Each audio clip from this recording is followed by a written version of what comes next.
महेश हमेशा की तरह अपनी गायों को अपनी गौशाला में बांध रहा था, लेकिन उसे अपनी एक गाय नहीं दिखी। महेश को लगा कि उसकी गाय कहीं आसपास ही होगी, लेकिन बहुत ढूंढने के बाद भी उसकी गाय का कहीं पता नहीं चला। थक हार कर महेश रिपोर्ट लिखाने पुलिस स्टेशन जाता है। लेकिन ये क्या, यहां तो लोगों की लाइन लगी है गाय चोरी होने की रिपोर्ट लिखाने की।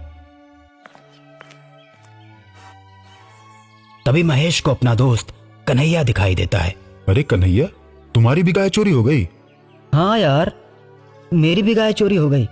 जब तुम अपनी गाय को खोज कर गए उसके बाद ही मेरी भी गाय चोरी हो गई। पता ही नहीं चला यार कि कौन ले गया मेरी गाय को। एक ही रात में अपने गांव से 25 गाय चोरी हुई हैं। हाँ यार कन्हैया, न जाने कौन है जिसे हमसे इतनी दुश्मनी है। तभी इंस्पेक्टर आता है और बोलता है, मैंने सबकी रिपोर्ट लिख ली है। ये किसी एक चोर का काम नहीं है, ये पूरा का पूरा गिरोह ही है। आप लोग चिंता मत कीजिए, इसके पीछे जो भी है जल्द से जल्द आपके सामने होगा। उस रात गांव के लोग और पुलिस के सिपाही पूरे गांव में पहरा देना शुरू कर देते हैं। हर नुक्कड़ पे कुछ लोग खड़े हो जाते हैं। गांव के प्रधान कुछ लोगों के साथ पीपल के पेड़ के नीचे बने चबूतरे पर बैठकर चारों ओर नजर रखते हैं। तभी गांव का एक आदमी राजू बोलता है, प्रधान जी, एक तो बात बताइए, ये जवन चोरवा है ये बेवकूफ थोड़ी है, इस सबके सामने गाय खोल के ले जाएगा। अब बताइए, पूरे गांव में पुलिस है, भला कौन और चुरा सकता है? क्या फालतू की बात करते हो राजू, चोर तो कहीं से चोरी कर सकता है। अरे नहीं प्रधान जी, चलिए एक बात बताइए। अब मान लीजिए हम लोग यहाँ बैठे हैं और हमारे सामने से किसी चोर की हिम्मत है जो गाय चुरा के ले जाएगा? और क्या, चोर तो चोर है, वो कहीं से कुछ भी चुरा सकता है, उसको डर है क्या? चबूतरे पर बैठे सभी लोग प्रधान जी की बात का समर्थन करने लगते हैं। अच्छा ठीक है, लेकिन हमारे सामने अगर चोर गाय चुरा के ले जाएगा ना तो मैं तुरंत पकड़ लूंगा। मैं किसी से नहीं डरता। राजू अपनी बहादुरी का झूठा बखान कर ही रहा होता है कि तभी गाय के चिल्लाने की आवाज आती है। ऐसा लगता है कि कोई गाय को जबरदस्ती खींच रहा है। तभी लोग भागते हुए गाय की तरफ जाते हैं तो क्या देखते हैं कि गाय को कोई अदृश्य ताकत खींचते हुए ले जा रही है। ये नजारा देख राजू डर जाता है और भूत भूत चिल्लाता हुआ प्रधान के पास आते ही बेहोश हो जाता है। सभी लोग डर जाते हैं और गाय को जाते हुए देखते हैं।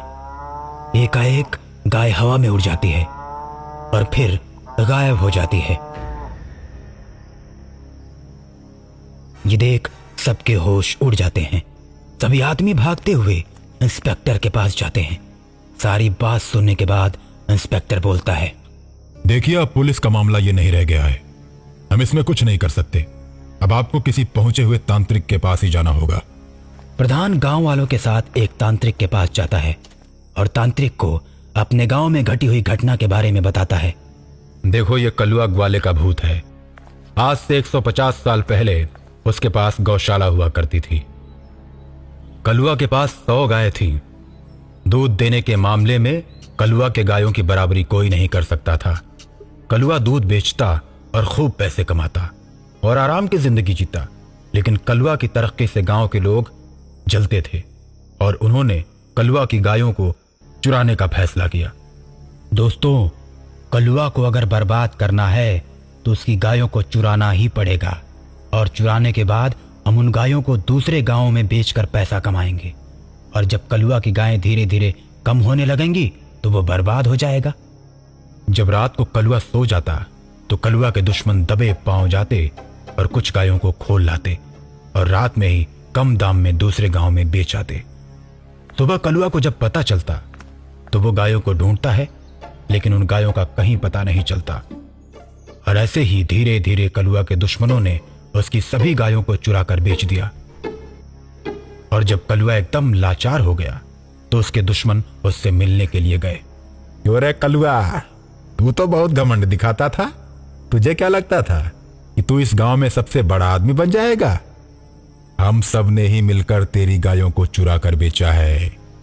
कलुआ ने जब ये बात सुनी तो उसका चेहरा गुस्से से लाल हो गया और पास रखे डंडे से उसने सभी को मारना शुरू कर दिया।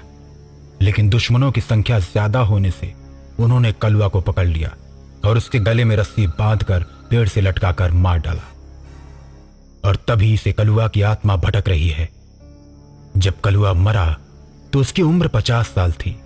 कलुआ की आत्मा ने प्रण लिया था कि हर 50 साल बाद इस गांव की सभी गायों को चुरा ले जाएगा और बहुत बड़े घास के मैदान में गायों को छोड़ देगा ताकि वो आजादी से घूमे। तो बाबा जी इसका उपाय कुछ बताइए। अब कलुआ की आत्मा को मुक्ति मिल गई है। अब के बाद वो कभी गायों को नहीं चुराएगा, क्योंकि गाय चुराने का ये उसका अंतिम प्रण था।